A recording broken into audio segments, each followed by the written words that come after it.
The moment I stepped into the small cottage I had rented for the weekend, I felt something off. It was more than the musty smell of old wood and damp stone. Something was wrong in a way I couldn't explain, but it gnawed at the edges of my mind. I had come here to escape, to recharge, but now, standing in the dimly lit entryway, all I felt was unease. I walked deeper into the house, my footsteps echoing too loudly on the wooden floors. The walls, lined with old paintings and faded tapestries, seemed to watch me as I moved past. I shook off the feeling, telling myself it was just nerves from the long journey. But then I noticed something. A small stone, smooth and cold, sitting on the table. There was no reason for it to be there. I hadn't seen it earlier, and it certainly hadn't been there when I arrived. My hand hovered over it, and I could swear the air felt colder around the stone.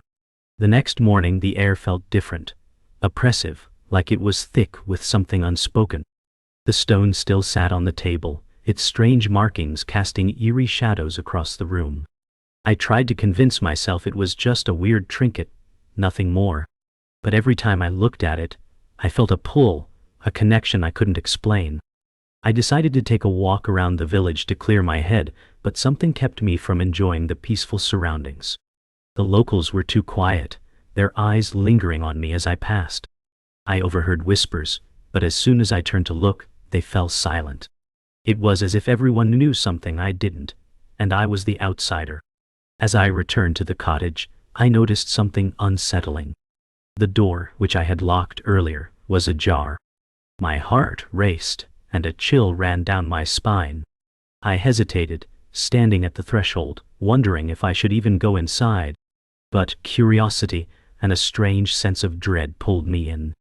I stepped inside the cottage, the door creaking behind me. The silence was deafening, and my footsteps seemed to echo too loudly in the empty space. The stone was still there, lying exactly where I had left it, but something was off. A strange scent lingered in the air, a mix of mildew and something metallic. I walked through the rooms, checking every corner, but I didn't find anything unusual. Yet, the feeling of being watched never left. When I reached the back of the cottage, I noticed the window was open. It had been closed before I left. I rushed over and glanced outside, my heart pounding. The cliff's edge dropped sharply to the rocky shore below, but the mist from the sea was thick, obscuring anything beyond a few feet. As I closed the window, a faint, low whisper reached my ears, just enough for me to make out the words, "It's not over." I couldn't shake the feeling that I was being followed. Every time I turned around, I thought I saw something moving in the corner of my vision. Shadows stretched unnaturally, and the walls seemed to whisper just beyond my hearing. I decided to leave the house, to get away from the suffocating feeling that clung to me. But when I stepped outside, I saw him, the man who had been standing at the edge of the cliff the night before. He was closer now, standing by the gate, watching me. His face was partially obscured by a hood, but I could make out his eyes, cold, calculating. And in that moment, I realized he wasn't just some random stranger. He was the one who had placed the stone on my doorstep. I took a step back, but the man didn't move. It was like he was waiting for me to make the next move. I felt trapped, and yet something in my gut told me that confronting him was the only way out. I couldn't ignore it any longer. I had to know what was going on, who that man was, and why I was being tormented by this cursed place. I gathered my courage and approached him, my steps slow and deliberate. As I neared, I saw him move, his figure almost gliding forward. The closer I got, the more I could feel the weight of the curse settling around me like a heavy blanket. "What do you want from me?" I asked, my voice barely a whisper, but enough for him to hear. His response was chilling. "You've been marked. You've already made your choice." With those words I understood. There was no running from this. No escape. I had become part of something much bigger than myself. The night was eerily quiet, except for the rustling of leaves outside the window. The curse had settled in, its weight heavy in the air. My heartbeat thudded in my chest as I tried to ignore the growing feeling of being watched. I wasn't alone. I knew it now. The shadows in the corners of the room seemed darker, thicker, as if something was waiting for me. My mind raced, but there was no escape. I had no idea how to stop what was coming. The journal was still open, the pages turning on their own, as though the answers were just out of my reach. I reached for it again, my fingers trembling as I tried to make sense of the cryptic writings. They seemed to mock me, each word taunting me more than the last. And then, I saw it. A name I didn't recognize. A place I'd never heard of. It was as if someone, or something, was reaching out from beyond the pages, pulling me toward an unknown fate. I tried to shake off the feeling, telling myself it was just the stress of everything that had happened. But as I moved through the house, it was impossible to ignore. The oppressive air, the cold spots in the room, the sense of something following me. The floorboards creaked beneath me, the house groaning as if alive. I reached for the door to the basement, the one place I hadn't dared to go since we moved in. Something about that room felt wrong, like it was the heart of the curse. I thought I saw something move in the corner of my eye, but when I turned, nothing was there. My heart thudded in my chest. I couldn't trust my senses anymore. Was I going mad? I stood there frozen. The air was thick with dread, and I knew, deep down, that this was just the beginning. I couldn't stop staring at the basement door, knowing that whatever waited behind it was connected to the curse. It was almost as if the house itself was daring me to enter. But I wasn't sure I could face whatever was lurking down there. The fear gnawed at me, sinking deeper into my bones with each passing moment. My mind raced. I needed to know what had followed me home, but at what cost? I heard something behind me. It was subtle, just a whisper, but it felt real.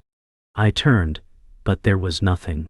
My heart thudded in my chest. I couldn't trust my senses anymore. Was I going mad? I stepped closer to the basement door. My hand hovered over the handle, but then the whispering grew louder, more urgent. It was a voice, faint, but unmistakable. You shouldn't have come back. The door creaked open, and the darkness beyond it swallowed the light from the room.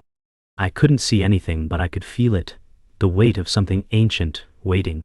My legs felt like they might give way under the pressure, but I forced myself to step inside. The air was thick with dust, and the silence was deafening. But beneath it, I heard something faint, something scraping. It sounded like nails on wood.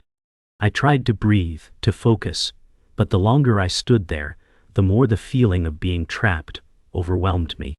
My heart raced as I realized this wasn't just a curse. This was something far older, far darker. And it was waiting. I couldn't stay in the basement. The darkness was closing in, and I felt the weight of something pressing against me, forcing me to retreat. But as I turned to leave, I heard a voice. A whisper. You can't escape. I froze. My mind screamed at me to run, but my body wouldn't obey. I could feel the cold breath of something close behind me. Slowly, I turned, and there it was. A shadow, taller than any man, standing just at the edge of the light. Its eyes were empty, and its presence was more suffocating than anything I had ever known.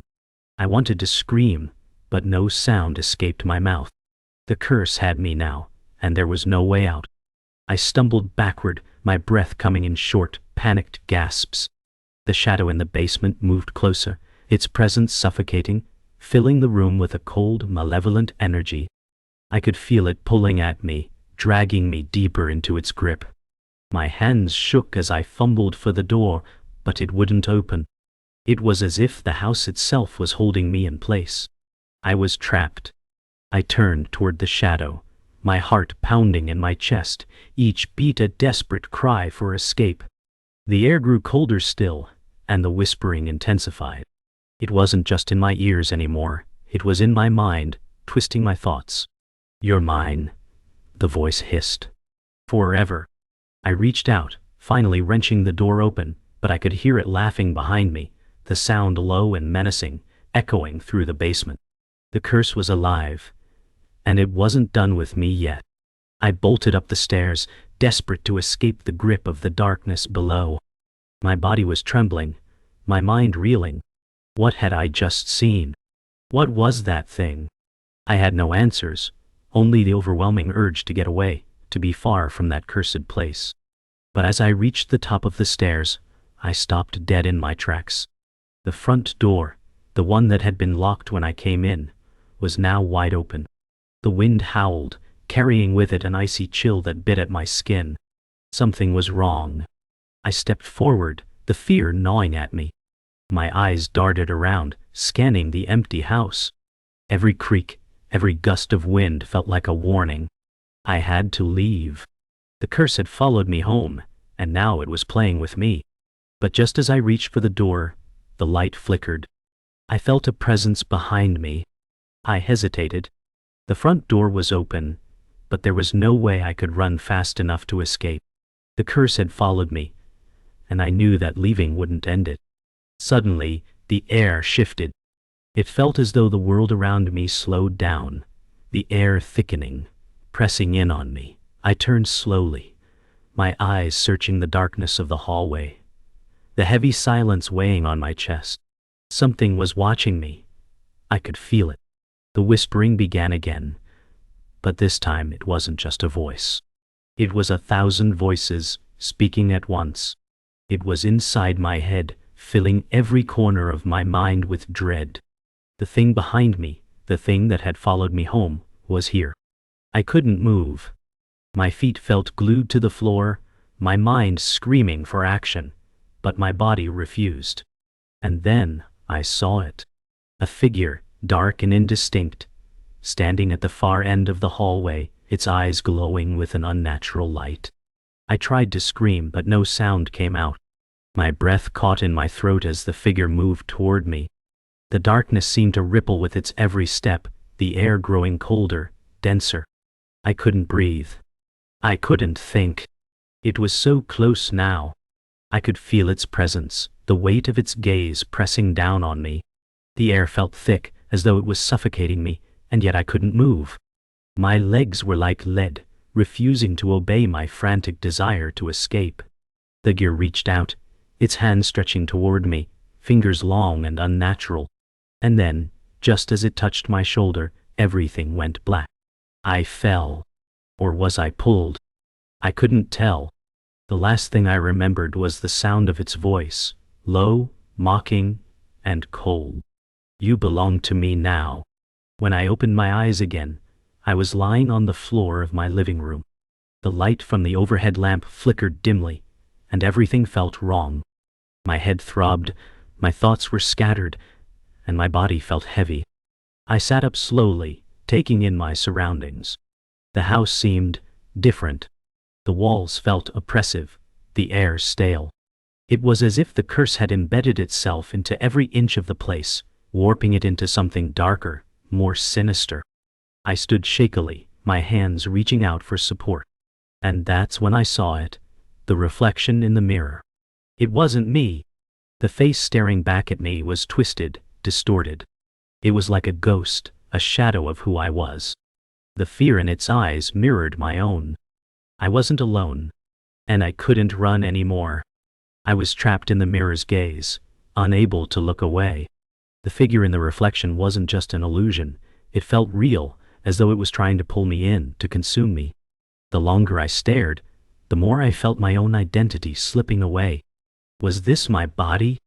Was this my face? The room seemed to tilt, the walls narrowing, suffocating me. I turned around to escape, but the reflection remained, its eyes still locked onto mine. It was like a nightmare where no matter how hard you run, you can never escape. The whispering began again, louder this time. It wasn't just in my head anymore. The words echoed around me, each one sending a chill down my spine. You can never leave. You are mine. I backed away, my heart racing. The front door was still open, but it felt like it was 1,000 miles away. Could I even escape this? Or was I doomed to remain here forever, trapped in the curse's grip? My breath quickened as I turned and fled toward the open door. Every step felt like I was running through water, slow and weighted. The whispers grew louder, more frantic, as if they were chasing me, chasing my every movement. I stumbled, my hand reaching out for the doorframe, but I was too late. The door slammed shut with a deafening bang. I whipped around, panic flooding my chest, only to find the room shifting around me. The walls seemed to stretch and warp, and the floor beneath me tilted at an impossible angle. "You're not leaving," the voice hissed again, this time directly in my ear. I spun, heart pounding in my throat, but there was no one there. Just the empty, oppressive darkness pressing in on me. I was no longer in control. The house had become a living thing, twisting and contorting in ways that defied logic. It had a mind of its own, and I was nothing more than a puppet, strung up by its dark, invisible hands. I screamed. My voice echoed in the room, but the sound felt distant, like I was shouting from a faraway place. The walls pressed in tighter, the air growing colder with each passing second. Something was inside me now, pulling at the edges of my mind, whispering truths I wasn't ready to hear. The reflection in the mirror shifted again. This time, it smiled, its lips curling into a grotesque grin. It wasn't my smile. It was something far darker, far more sinister. My reflection mocked me, every movement exaggerated, as though it was reveling in my terror. I wanted to run, to fight back, but my body wouldn't listen. I was paralyzed, locked in place by fear and the strange, suffocating force that had taken over the house. "Leave now," the voice said, its tone icy and mocking. "But you'll never be free. Not really." I was frozen. The words echoed in my mind, over and over. The truth was undeniable now. This wasn't just a curse. It was a prison, one I could never escape. With every passing second, the weight of the curse deepened. I could feel it sinking into my bones, wrapping around my soul. It was as if the house was feeding on my fear, growing stronger with each breath I took. I could hear the whispers louder now, the voices urging me to give in, to surrender to the darkness. But something inside me refused. Despite the terror, despite the overwhelming presence of evil surrounding me, I fought to keep my mind intact. I wasn't going to let it win. Not yet. I stumbled toward the window, but as I looked outside, the world was gone. It had been replaced with darkness, a void that stretched on forever. There was no escape, no light. Just endless, crushing darkness. I had to do something. There had to be a way out of this nightmare. But as I reached for the door again, something stopped me. A sudden, overwhelming sense of dread flooded my chest. And then I heard it, the sound of footsteps behind me, slow and deliberate, like someone was getting closer. I turned quickly, my heart in my throat. But when I looked, there was nothing there. The footsteps had stopped, but the air was thick with an unnatural tension. I felt its presence, the dark force that had followed me from the moment I entered this house. It wasn't just the house anymore. The curse had become part of me. I could feel it in my veins, in my thoughts. It whispered to me in a language I couldn't understand, a dark hymn that seemed to resonate with every beat of my heart. I backed away, my breath shallow and erratic. The darkness was consuming me. I couldn't see, couldn't think straight. My mind was unraveling, my body shaking uncontrollably. The curse had taken everything from me, and there was nothing left. The last thing I saw before everything went black was my own reflection, standing behind me. It was smiling again. I woke up in a cold sweat, gasping for air. The room was dark, but I knew it wasn't real. The curse hadn't left. It had only retreated into the shadows, waiting for me to let my guard down. But something was different now. My reflection no longer just mirrored me. It moved on its own. It smirked. It watched. I tried to shake the fear away, but my body wouldn't respond. The curse had settled deep within me, coiling in the back of my mind. It had already infected every corner of my thoughts. I could feel it as if it were a part of me. Everywhere I turned, I saw signs of it. The eerie whispers, the subtle movements in the corner of my vision. The house was no longer just a home. It was a prison. A prison I couldn't escape from, no matter how hard I tried. I stumbled out of bed, the weight of my fear dragging me down. I needed to leave. But could I even trust my own legs to carry me? Or was I too far gone, already a part of the nightmare? The sound of footsteps echoed through the hallway. I wasn't alone. But when I peered out the door, the hallway was empty. Only the whispering remained, a constant, maddening hum that filled my ears, making it impossible to think clearly. I tried to move, but my legs felt like lead. The fear paralyzed me. I couldn't move forward, couldn't turn back. It felt like the curse had created a maze in my mind, one that I couldn't escape. Each step was another twist in the labyrinth, leading me deeper into its hold. Then I saw her. A shadow, just at the edge of my vision. She was standing in the doorway, her face obscured by darkness. I couldn't see her clearly, but I knew she wasn't just a person. She was something worse, something tied to the curse. "Leave now," she whispered. But how could I leave when the house had become my very own prison? I reached for the door handle, trembling. The curse was everywhere now, not just in the house but inside me. It was like a poison in my veins, and I could feel it spreading. My heartbeat quickened, and my breath came in shallow gasps. I was suffocating in it. As I stepped into the hallway, the temperature dropped.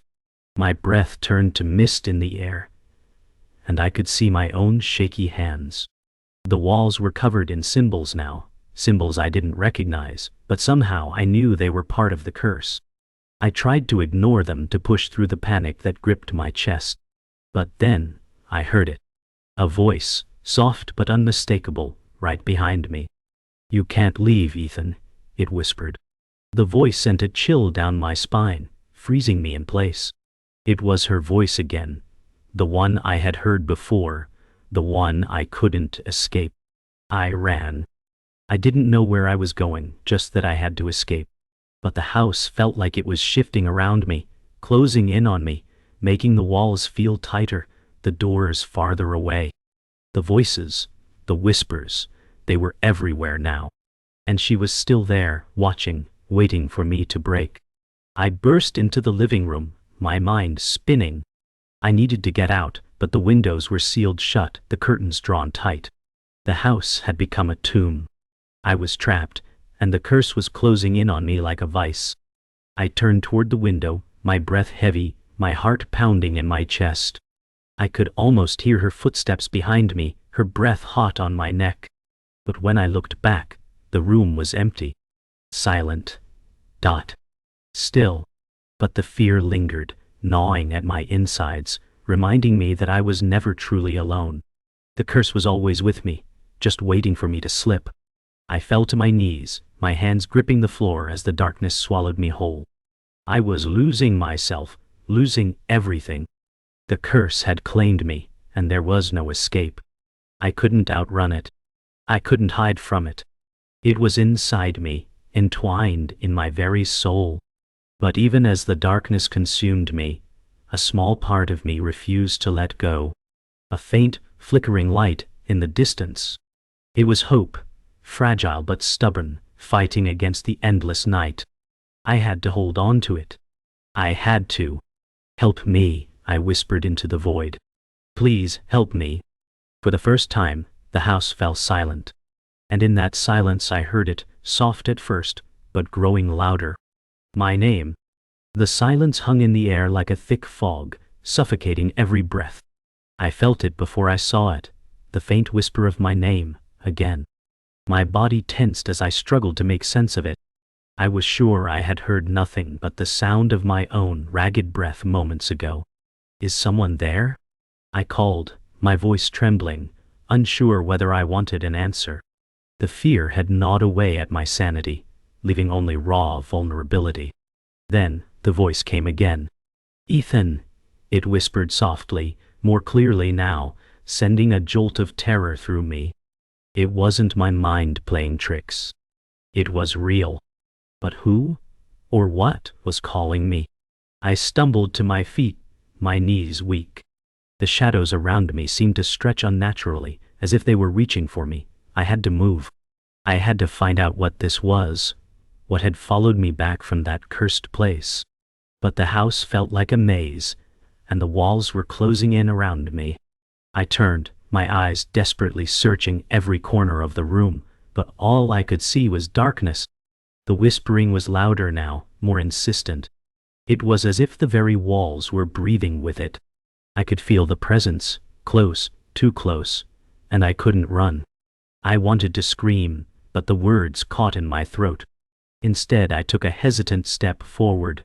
The floorboards creaked beneath my weight, the sound echoing like a loud warning in the otherwise silent house. My heart raced, but I couldn't stop. I had to know.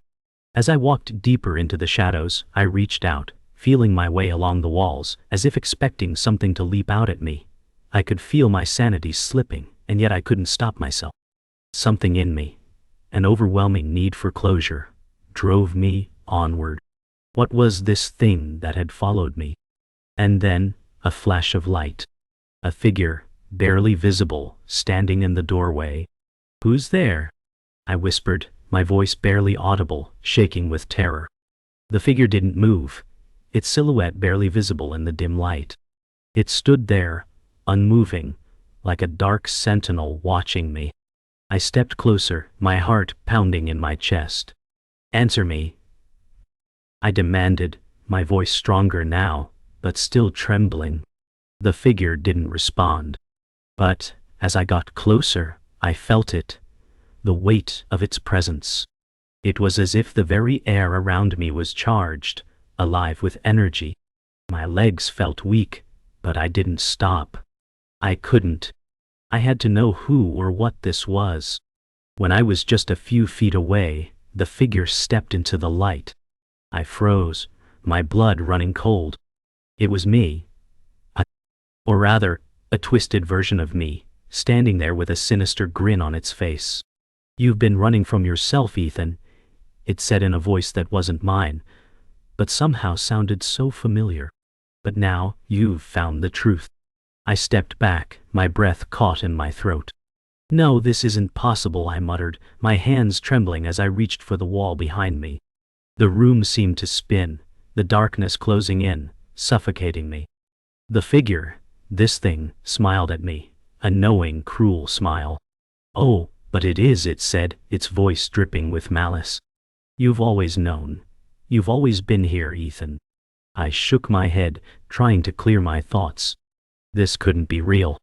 It was a nightmare, a hallucination brought on by the curse. But why did it feel so real? The figure stepped forward, closing the distance between us. "The curse has never left you, Ethan," it whispered. "It's inside you now and there's no escape. Not anymore." I recoiled, stumbling backward, but the room was spinning too fast. My head throbbed, my chest tight with panic. Was this the end? Was I going to be consumed by this darkness? Or was there still hope? The room suddenly became unbearably still. The only sound was my breath, shallow and quick, and the thudding of my heart. The figure, my doppelganger, was right there, inches away. I could feel its cold breath on my skin, but I couldn't move. My legs felt like lead, and my mind was a whirlwind of fear and confusion.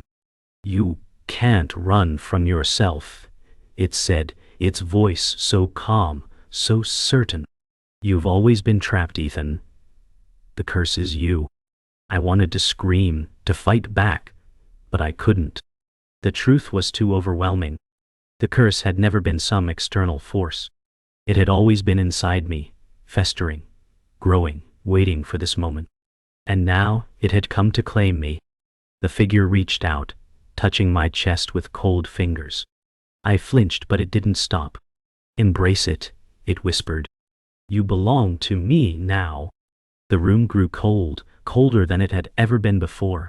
My body was shaking now, not just from fear, but from the cold that seemed to seep into my very bones. The figure in front of me smiled, an unsettling grin that only deepened my sense of dread. "You thought you could escape," it whispered, its voice almost soothing in its cruelty. "But the curse has always been within you, Ethan. You've been marked from the moment you entered that place. You belong to me now." I wanted to scream, but the words wouldn't come. I could feel the weight of the curse pressing down on me, threatening to crush everything I had left. There was no escape, no hope, and yet, deep inside, a spark of defiance flickered. I wasn't going to go down without a fight. I couldn't. For the sake of everything I loved, I had to find a way out of this nightmare. I forced myself to take a step back. My heart raced as I realized the figure was right. There was no running from this. The curse had always been inside me. But could I change that? Could I fight it? The figure seemed to sense my thoughts, its grin widening. "You think you can fight me?" it asked, voice dripping with amusement. "The curse is already part of you. It's not something you can escape. It's who you are now." I clenched my fists, a surge of anger rising within me. "No," I muttered. "I am not you. I am not the curse." The figure's eyes narrowed, and for the first time, I saw something. Doubt, maybe. Could it be? Could I truly break free from this? I felt it then, something stirring deep inside me. The curse, the thing that had haunted me since my return, was not just a force outside of me. It was my own fear, my own doubts, manifesting into something terrifying. "Enough," I said, my voice steady. "You don't control me. You never did." The figure sneered at me. "You can't escape who you are, Ethan," it said, voice cold. "You've always been weak. You'll always be mine." But as it spoke, I realized something. This was a battle for my soul. It wasn't just about running away or trying to survive. It was about facing what I feared most and conquering it. And I wasn't going to let this thing win. Not now, not ever. The figure moved closer, its presence growing colder, suffocating. But I didn't flinch. I stood my ground, my breath steady despite the fear. I could feel the curse clawing at me, trying to break my spirit, but I refused to give in. "You can't win this," the figure said, almost pleading now. "You belong to me." I shook my head. "No, I'm not yours," I replied, the words firm and resolute. "You can't control me, you never could." For the first time the figure's form flickered, like a mirage, unstable. It hesitated, unsure. And in that moment I knew I had broken its hold over me. The curse no longer had power. I had reclaimed myself. The room seemed to breathe a sigh of relief as the figure dissolved into nothingness, its malicious presence vanishing. The air lightened, and the cold that had enveloped me for so long began to lift. I was free. But even as I stood there, the weight of what I had faced settled heavily on my shoulders. The battle wasn't over. The curse might be gone, but I would never forget the terror it had brought into my life. As I walked toward the door, the final echoes of the whispers faded into silence. I had survived, but at what cost? What remained of me after all this? I stepped outside into the cool night air, feeling the warmth of the world around me. It was over, for now. But I knew the darkness was always waiting. And if I ever faltered, it would be ready to return.